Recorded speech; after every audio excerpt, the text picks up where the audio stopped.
Ang hirap magplansya, ha? Hindi naman kami talaga nagpa-plansya. Kaya lang, meron kasing damit si husband, yung pa-work niya.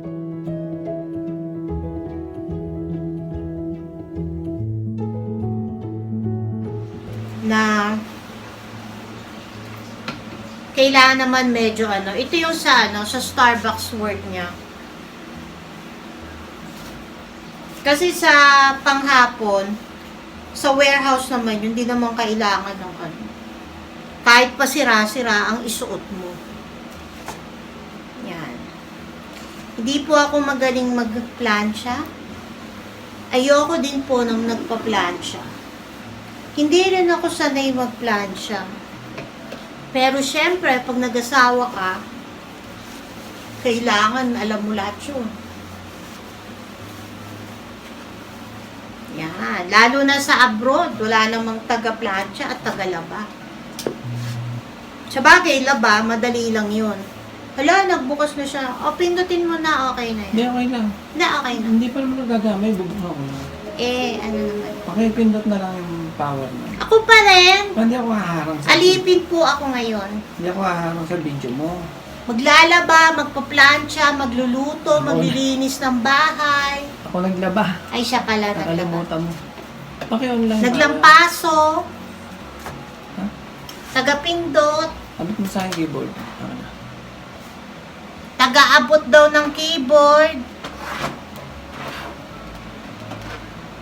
Ayan, taga-abot. Susubuan ko pa siya mamaya. Ayan, tumunog na. Hindi, patay mo na, tama na. Hindi mag-uum yan. Sandot lang. I know, pero tapos na. Oo, dami na oh. Ano? Tapos na. Okay na mata mo. Gap ako. Ha? Uy. Ano kayang ginagawa niya? May request yan. Ayan o. May request ng leche flan.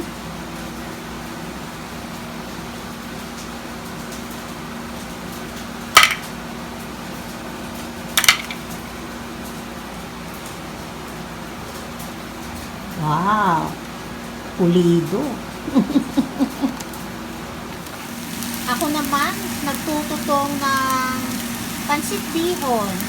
Gusto ko siya toasted. So, malakas ang aking apoy. Para, kailangan sa non-stick. Para maganda ang pagkatusta. Tapos, gagawa ko nito yung sa sugar. Sa caramelized sugar. Dito ko na iluluto. Okay? So, ayan. Dito ko na siya niluluto. Para mas madali. Yan. Di ko alam kung dalawa o tatlong magagawa ko. Dalawa lang muna. Sayang yung sugar pag kulang yung ating pinaka-leche. Ito na. Ready na. Yung syrup ko, dinagdagan ko yung caramel. Kaso, malamig na. Kaya yung ibang caramel nasa gitna lang. Pero, laman tiyan din yan. Dito na lang ako magsi-steam. Di ko na nilabas yung steamer ko talaga. Kasi nag-steam ako kanina ng mais, kaya may ganon.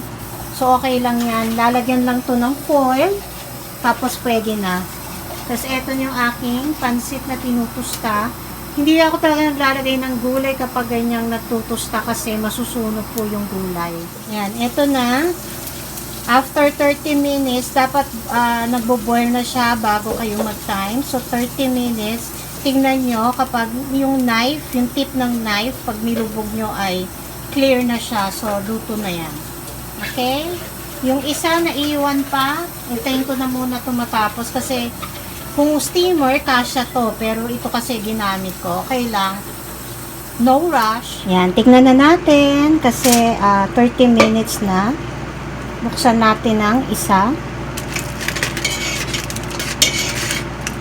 Dapat pala yung tongs ko. Ayan, dito na lang.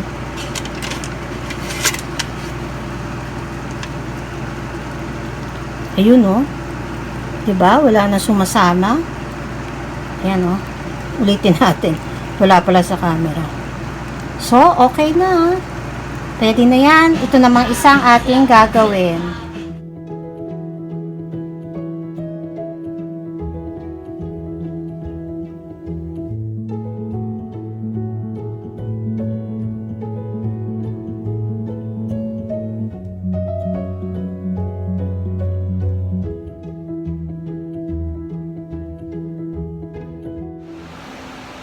Hello everyone! Medyo matagal akong hindi nag-video, pero meron kasi akong mga videos na nasa gallery ko. So hindi ko lang, kumbaga isa-isa ko kasing ina-upload. Dadami kasi ng dadami, so medyo bihira muna akong kumuha ng mga videos ngayon para i-upload. Kasi nga, paulit-ulit eh. Kasi nga, marami na akong naipon. Yon. So, kahapon, kami ay nagpa-COVID ako, vaccine. Kaya ang sakit-sakit ng ito, buti na lang left side. Tapos, nagpa-doktor din ako kasi yung ito, yung ganito ko, tagal na nitong masakit. So, binigyan akong pang-gargle ni doktora. Pero, nachuchok kasi ako, tapos nagamit ko siya ng a few times. Masakit pa rin siya, lalo na pag pinindot, matagal siyang mawala.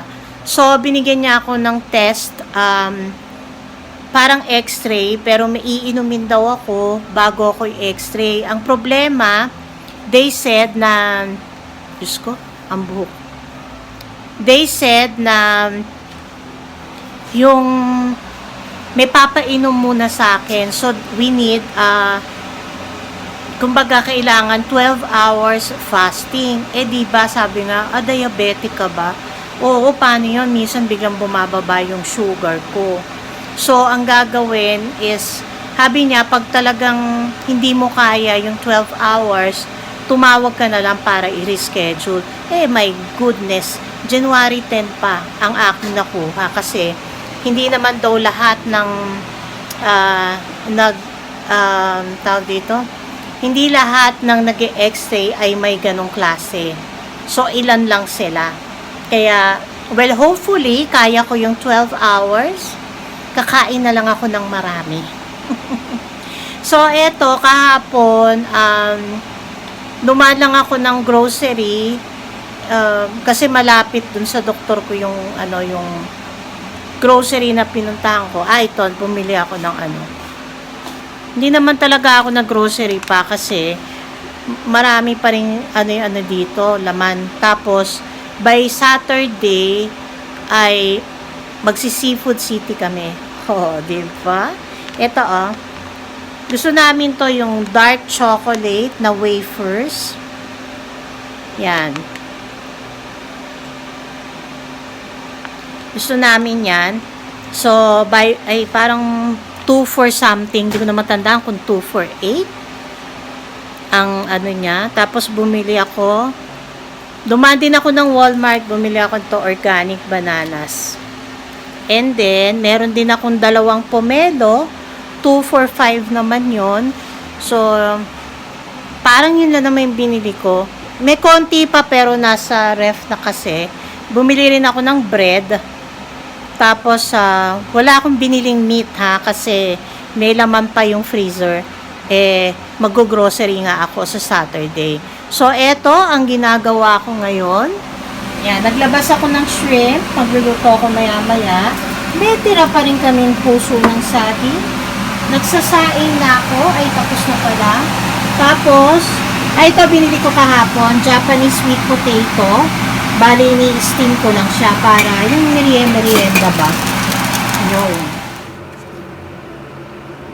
Ito na yung shrimp. Nilagyan ko lang ng konting salt, pepper, and a pinch of sugar.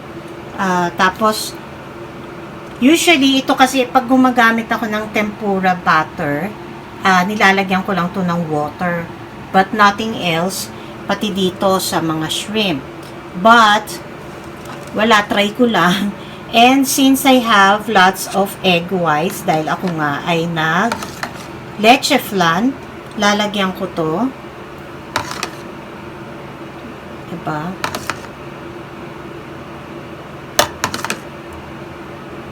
Konti lang.